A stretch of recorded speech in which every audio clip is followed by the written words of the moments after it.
sallallahu alaihi wa ala alihi wa ashabihi wa man tabi'ahum bi ihsanin ila yaumiddin. Qala Allah Ta'ala fil Qur'anil Karim, ya ayyuhalladzina amanu taqullaha haqqa tuqatih wa la tamutunna illa wa antum muslimun. Amma ba'du, فإن أصدق الحديث كلام الله وخير الهدي هدي محمد صلى الله عليه وسلم وشر الأمور محدثاتها وإن كل محدثة بدعة وكل بدعة ضلالة وكل ضلالة في النار. Ma'asyiral muslimin, jamaah sekalian rahimani wa rahimakumullah. Para bapak ibu kaum muslimin dan muslimat, para pendengar setia Radio Dakwah Mas FM, semoga Allah memberkahi panjenengan semuanya dimanapun Anda berada. Alhamdulillah, kita bersyukur kehadirat Allah Subhanahu wa Ta'ala. Kembali pada kesempatan kali ini, Selasa sore, kita kajian rutin di Ma'had Tahfidz Darul Qura Masaran Sragen. Kita melanjutkan kitab Fadlul Islam, keutamaan Islam, yang ditulis oleh Syekh Muhammad bin Abdul Wahab rahimahullah. Dan pada kesempatan ini kita sampai pada halaman 180, yaitu perkataan seorang ulama tabi'in yang bernama Abul Aliyah. Abul Aliyah berkata, ta'allamu al-islama. Ta'allamu al-islama. Pelajarilah oleh kalian agama Islam ini. Fa idza ta'allamtumuhu fala targhabu anhu. Lalu bila kalian sudah mempelajari Islam ini, maka jangan sekali-kali membencinya. Jangan membenci Islam. Wa alaikum bis-siratil mustaqim. Pegang teguhlah as-sirat al-mustaqim, jalan yang lurus. Fa innahu al-islam. Karena sungguhnya as-siratal mustaqim itu adalah Islam itu sendiri. Wala tuharrifus sirata yaminan wala simala. Dan jangan kamu menyimpang dari jalan yang lurus tadi, jangan ke kanan dan jangan pula ke kiri. Wa alaikum bisunnati nabiyikum. Pegang teguhlah sunnah Nabi kalian, Nabi Muhammad sallallahu alaihi wasallam. Wa iyyakum wa hadhil ahwa. Jauhilah oleh kalian hawa nafsu ini.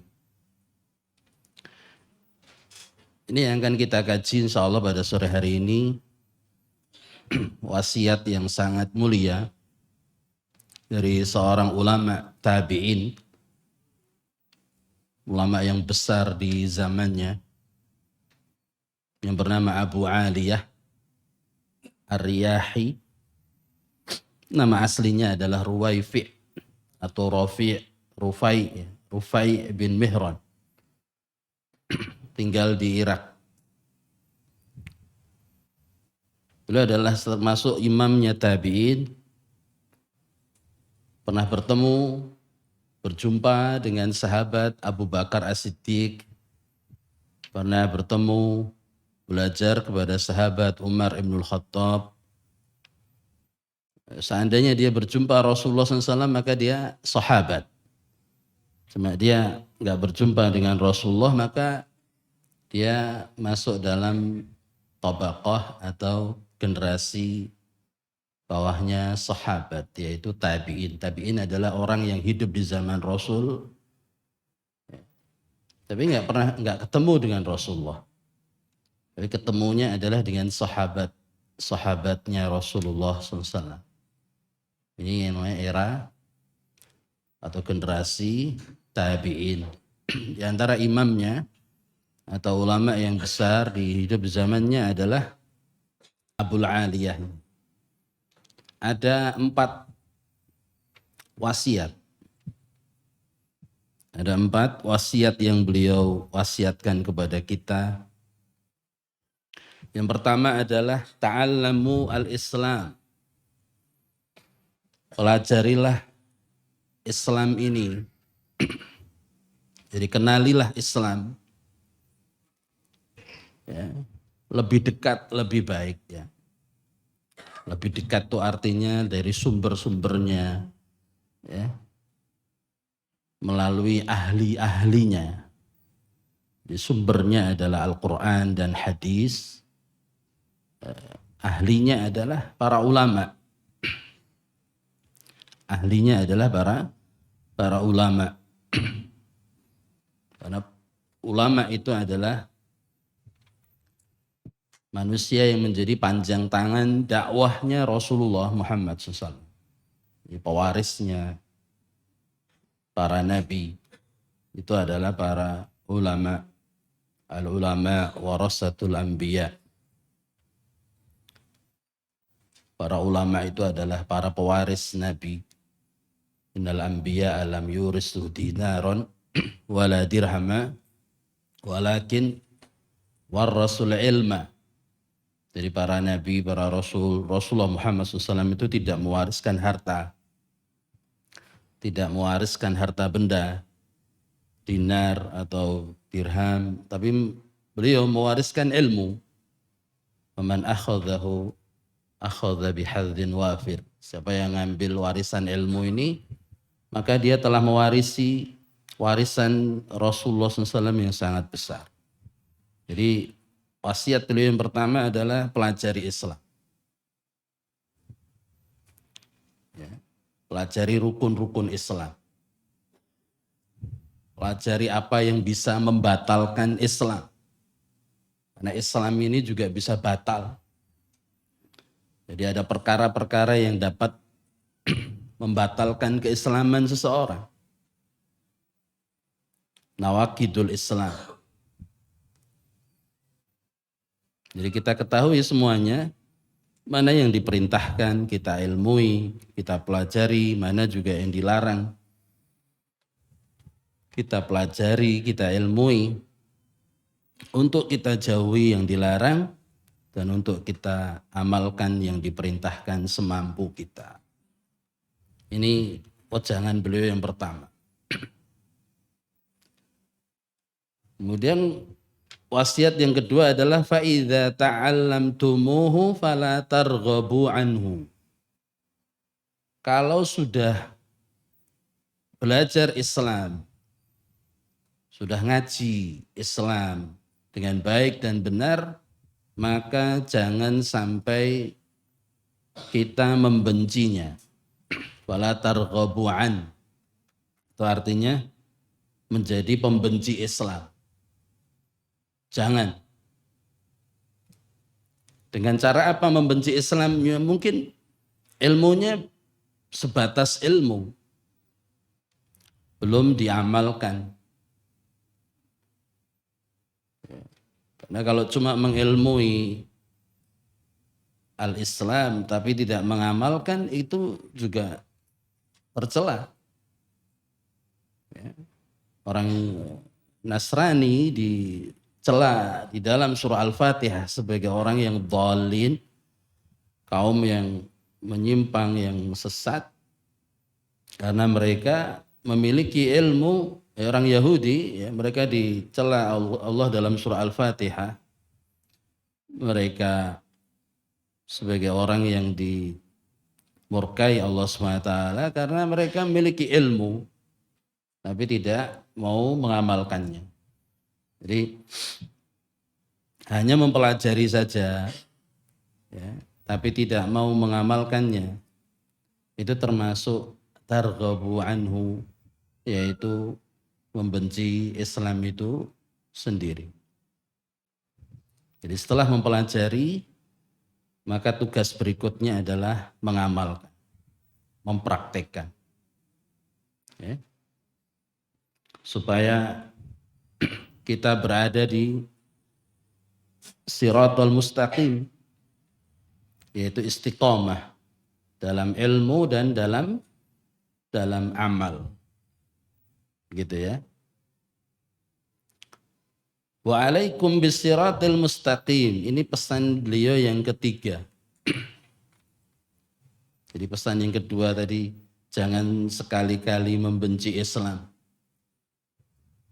Jadilah pendukung, jadilah pembela Islam. Yang ketiga wasiat beliau adalah kita wajib berpegang teguh di atas siratal mustaqim, jalan yang lurus.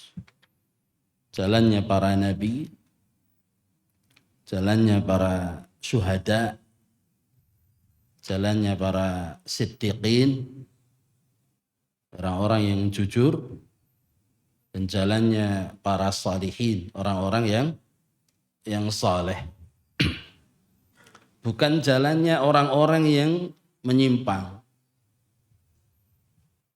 ad-dallin, dan bukan jalannya orang-orang yang dimurkai oleh Allah SWT, yaitu Yahudi dan Nasrani. Jadi orang Nasrani dicap sebagai orang yang dhalin, sesat, karena mereka beramal tanpa ilmu.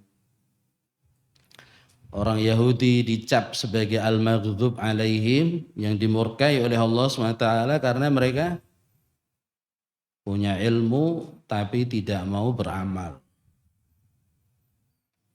Orang Nasrani bisa-bisanya mereka menyembah Nabi Isa. Orang Nasrani mereka bisa-bisanya menjadikan Nabi Isa sebagai satu dari 3 Tuhan yang mereka yakini. Ini enggak ada ilmunya. Enggak pernah diajarkan oleh Nabi Isa sebelumnya. Tapi mereka amalkan. Begitu pula orang Yahudi. Mereka mengenal Rasulullah Muhammad sallallahu alaihi wasallam. Tapi Yahudi tidak mau mengikuti ajarannya Rasulullah Muhammad sallallahu alaihi wasallam. Punya ilmu tapi enggak mau beramal. Bahkan orang-orang Yahudi itu mengenal Nabi Muhammad itu sangat-sangat kenal. Diungkapkan dalam Al-Quran seperti mereka mengenal anak-anak kandung mereka sendiri. Jadi ya'rifunahu kama ya'rifuna abna'ahum. Jadi orang Yahudi itu mengenal Muhammad SAW seperti mereka mengenal anak-anak kandung mereka. Jadi punya ilmu tapi tidak mau mengamalkan. Akhirnya mereka dimurkai oleh Allah Subhanahu wa ta'ala. Nah, kita umat Islam gak boleh ke kanan, gak boleh ke kiri. Gak boleh menyerupai orang Nasrani yang mereka beramal tanpa ilmu. Gak boleh ke kiri seperti orang Yahudi yang memiliki ilmu tapi gak mau beramal. Umat Islam disuruh di atas siratal mustaqim, jalan yang lurus, yang tidak ke kanan, yang tidak ke kiri. yang istiqomah dalam ilmu dan amal. Orang Nasrani nggak istiqomah dalam ilmu, orang Yahudi nggak istiqomah dalam amal. Islam disuruh apa? Istiqomah dua-duanya. Cari ilmu sebanyak-banyaknya, ngaji sergep-sergepnya. Ya minimal kita harus punya satu pengajian yang rutin kita datangi terus. Itu pesannya dari Imam Syafi'i rahimahullah. Milikilah atau punyailah satu kajian minimal yang kita itu rutin di situ. Entah 1 minggu sekali, entah 2 minggu sekali, entah 1 bulan sekali. Tapi itu menjadi komitmen kita bahwa harus menjadi rutinku.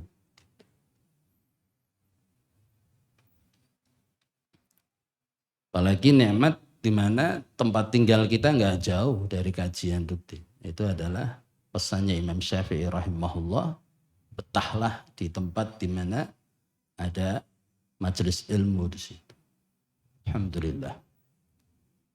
Itu pesan dari Abu Aliyah yang ketiga. Kemudian pesan yang keempat, wa iyyakum wa hadhil ahwa. Waspadailah oleh kalian, jauhilah oleh kalian hawa nafsu.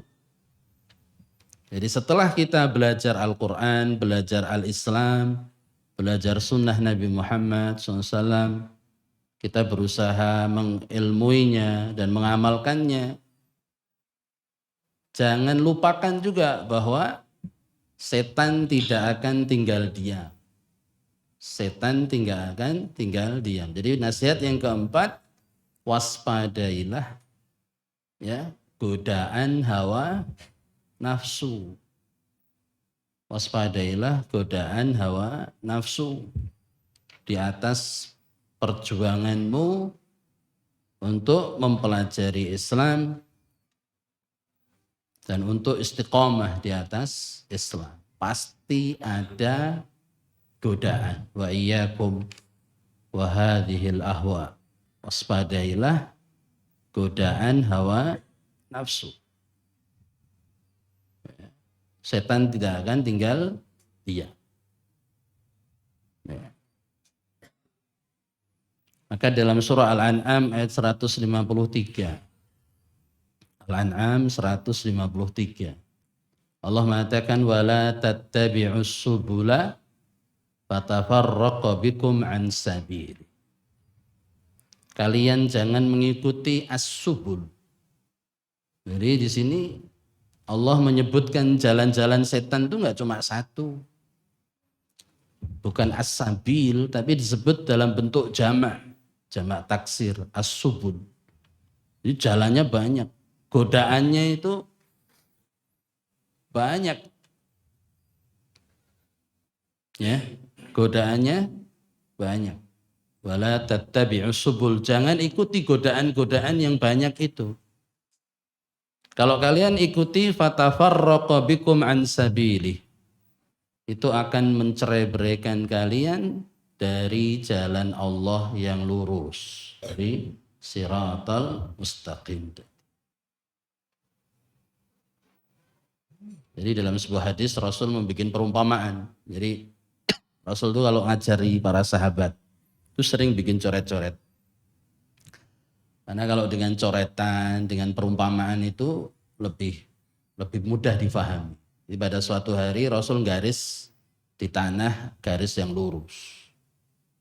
Kemudian di kanan kiri garis yang lurus itu Nabi bikin jalan garis-garis, ceweng-ceweng kanan kiri. Kemudian Nabi berkata, hadihi sabili. Ini adalah jalan yang lempeng, yang lurus. Ikutilah dia. Fattabi'uh, ikuti. Kemudian jalan yang nyeweng kanan kiri ini, hadihis subul. Ini adalah jalan-jalan godaan-godaan. Ya. Dan setiap di ujung-ujung jalan tadi ada syaitan yang da'i ilan nar, yang mengajak manusia kepada neraka, yang berusaha mengalihkan perhatian manusia kepada jalan yang lurus. Hadhis subul fala tattabi'us subul, kata. Kemudian mengutip ayat tadi, fala tattabi'us subul, jangan ikuti yang ceweng-ceweng tadi. Fatafarraqa bikum an sabili. Ya ceweng-ceweng tadi mungkin apa? Keluarga, ekonomi, banyak. Yang berusaha melemahkan semangat kita. Jadi kita waspadai. Wasiat ini 1, 2, 3, 4 ini. Dan keempat ini wasiat pamungkas. Ya, supaya kita bisa lebih istiqomah, tetap eling lan waspodo, mawas diri bahwa godaan-godaan untuk melemahkan kaki kita, semangat kita itu banyak jumlahnya.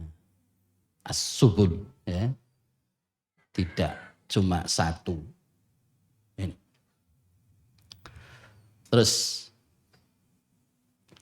Al-Imam Muhammad bin Abdul Wahhab mengomentari, ya, wasiat dari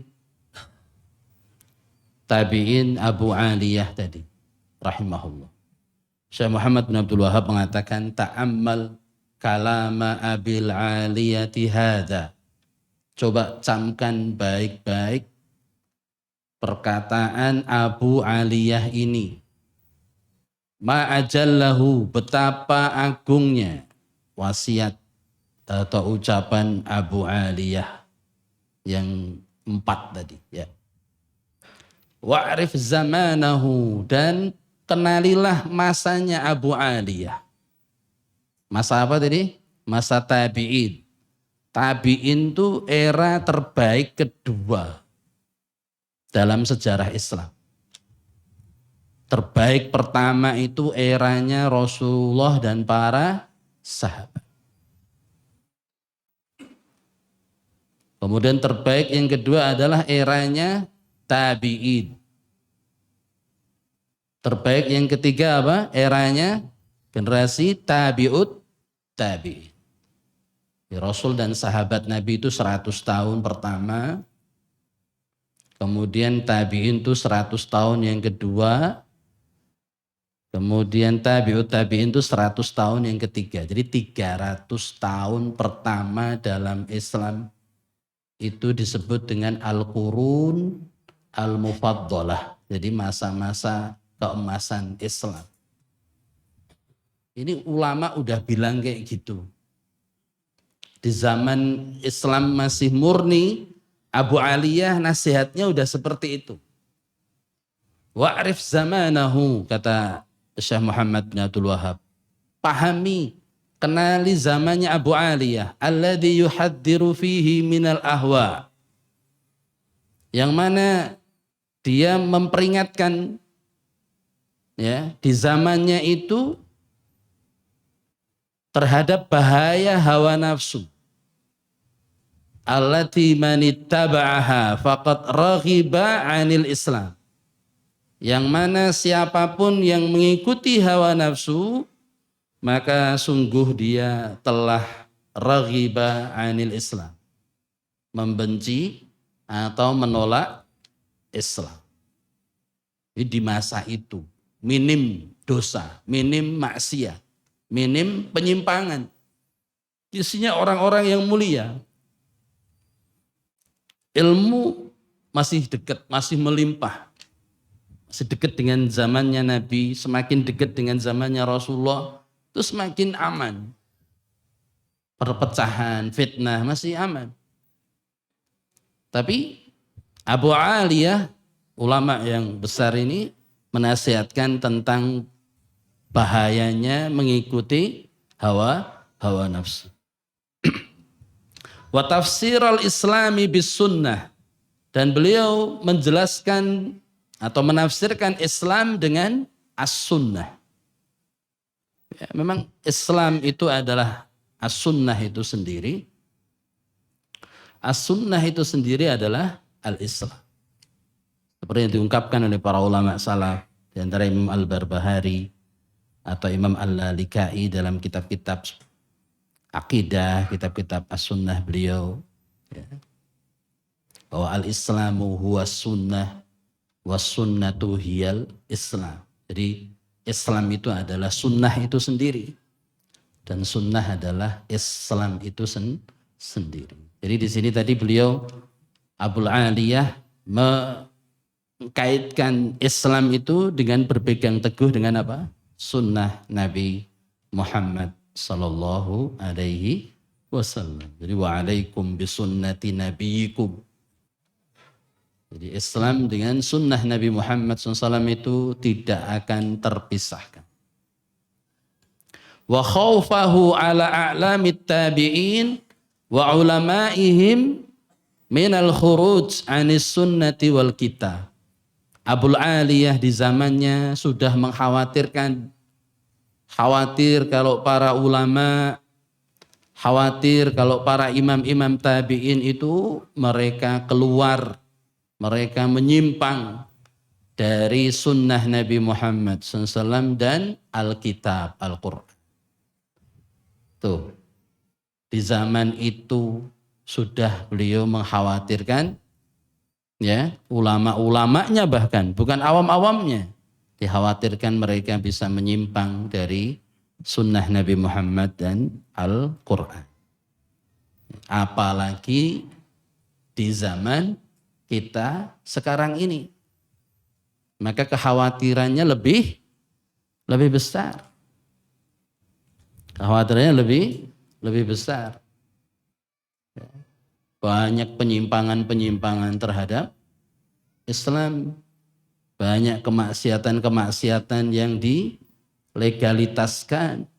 Apa kemaksiatan yang belum dilakukan orang sekarang? Hampir semua sudah. Ya, hampir semuanya sudah dan terberitakan. Ya, anak menzinai ibu kandungnya sendiri, ibu berzina dengan mantunya sendiri. Manusia menikah dengan binatang, manusia menikah dengan benda mati. Perzinahan sudah bukan hal yang tabu. Di pinggir jalan mereka mempertontonkan moral yang rusak, gak ada rasa malu sama sekali. Joget-joget di pinggir jalan, pakaian telanjang, kerusakan mengkhawatirkan di zaman kita ini. Maka ungkapan Abul Aliyah ini sangat patut untuk kita renungkan bersama, pelajari Islam. Jadi kuncinya Islam. Kuncinya adalah agama. Kemudian pegang teguh agama itu sekuat-kuat. Bertahan di situ, istiqomah, jangan ke kanan, jangan ke kiri. Dan hati-hati dengan godaan. Hati-hati dengan hal-hal yang melemahkan. Ini ya renungan yang wajib kita renungkan bersama. Kemudian kata Syekh, yatabayyanu laka makna qaulihi ta'ala, akan semakin jelas bagimu makna ayat firman Allah Ta'ala dalam surah Al-Baqarah ayat 131 yang berbunyi, idh qala lahu rabbuhu aslim qala aslamtu li rabbil alamin. Jadi ingatlah ketika Tuhannya Ibrahim, Nabi Ibrahim berfirman kepada Nabi Ibrahim, aslim, wahai Ibrahim, aslim, berserahlah diri, Islamlah kamu, berserah dirilah kamu. Nabi Ibrahim menjawab, aslamtu li rabbil alamin, aku siap mengislamkan diri, berserah diri hanya kepadamu ya Allah, Rabb semesta alam. Ini yang harusnya juga untuk kita semua. Islamlah, tapi jangan cuma KTP. Islamlah. Tapi jangan hanya segi zahir penampilan. Ya tadi, ilmui Islam. Jangan hanya kulitnya, tapi juga isinya. Jadi enggak ada kata berhenti untuk ngaji atau thalabul ilmi. Jadi kalau ditanya sampai kapan kamu ngaji, ya sampai mati. Itu perkataan Imam Ahmad bin Hanbal. Jadi aku belajar ilmu agama ini sampai mati. Minal mahbarati ilal makbarah. Dimulai dari pertama kali aku bisa nulis sampai aku nanti tiba di kuburan. Jadi para ulama nggak berhenti. Ini adalah qudwah, ya, salihah, role model yang baik, teladan yang mulia untuk kita semua. Jadi kalau diperintahkan aslim, aslamtu li rabbil alamin, siap untuk mengilmui dan mengamalkan Islam. Kemudian wa qaulihi ta'ala, dan firman Allah Ta'ala dalam surah Al-Baqarah ayat 132 ayat berikutnya, ya baniya innallaha astafa lakumuddina fala tamutunna illa wa antum muslimun. Jadi setelah Allah perintahkan Nabi Ibrahim, Islamlah kamu Nabi Ibrahim. Nabi Ibrahim menjawab, aku siap Islam, masrahkan diri, berserah diri kepadamu ya Allah. Langsung dia praktekkan dan dia nasihatkan ke anak-anaknya semuanya. Nabi Ibrahim langsung bilang ke anak-anaknya, ya baniya, wahai anak-anakku, innallaha astafa lakumuddina. Ini langsung dipraktekkan sama Nabi Ibrahim. Langsung diamalkan. Wahai anak-anakku, sesungguhnya Allah telah memilih agama Islam ini untuk kalian. Fala tamutunna illa wa antum muslimun. Maka janganlah kalian mati nanti kecuali kalian dalam keadaan beragama Islam. Dalam keadaan sebagai muslim. Langsung dipraktekkan. Ayat 131 langsung dijelaskan di ayat 132. Bagaimana Nabi Ibrahim langsung istiqomah. Kemudian di Al-Baqarah di ayat yang sebelumnya, ayat 130. Allah mengatakan, wa may yarghab an millati Ibrahim illa man safiha nafsah. Tidak ada orang yang benci kepada agama Ibrahim, agama Islam, kecuali orang yang memperbodoh dirinya sendiri. Orang yang safih. Safih itu di atasnya jahil, dungu. Ya. Kecuali orang yang dungu, ya, mendungukan dirinya sendiri, safiha nafsah. Surah Al-Baqarah ayat 130, ya, menjelaskan tentang kemuliaan agama Islam, agamanya Nabi Ibrahim, dan agamanya para nabi-nabi yang lain, bahwa kalau ada orang membenci agama Islam, maka mereka adalah orang-orang yang dungu, orang-orang yang bodoh. Wa asbahi hadhil usulil kibar allati hiya aslul usul wan nasu anha fi ghaflatin. Kemudian penjelasan beliau ditutup dengan kalimat, dan yang semisal dengan prinsip-prinsip besar ini yang merupakan dasar dari segala macam prinsip Islam, namun manusia banyak yang melalaikan. Ini termasuk yang disayangkan oleh Syekh Muhammad bin Abdul Wahab. Prinsip-prinsip Islam ini begitu penting, begitu agung, tapi banyak kaum muslimin khususnya yang belum memahaminya, bahkan melalaikan. Prinsip apa tadi? Prinsip bahwa pelajari Islam. Kalau sudah pelajari Islam, cintai Islam, bela Islam, jangan malah justru menjadi pembenci atau musuh Islam itu sendiri. Istiqomah di atas ilmu dan amal, istiqomah di atas siratal mustaqim, jangan nyeweng kanan, jangan nyeweng kiri, gak usah aneh-aneh, ya, ikuti siratal mustaqim dan selalu waspada dari hal-hal yang bisa melemahkan keistiqomahan kita di atas agama Allah yang lurus. Wallahu a'lam bissawab. Mungkin ini yang bisa kita sampaikan pada kesempatan kali ini. Jadi sampai pada kalimat Abul Aliyah,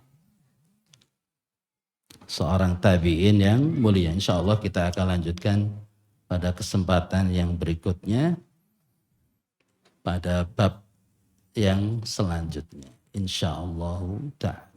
Barakallahu fikum. Semoga Allah mengaruniakan kepada kita semua ilmu yang bermanfaat dan pemahaman yang benar dan amal yang saleh, yang makbul, yang bisa memberatkan timbangan kebaikan kita, hasanat-hasanat kita di akhirat kelak. Amin. Ya Rabbal Alamin. Kita akhiri dengan doa kafaratul majlis. Subhanakallah wa bihamdika asyhadu an la ilaha illa anta astaghfiruka wa atubu ilaik. Assalamualaikum warahmatullahi wabarakatuh.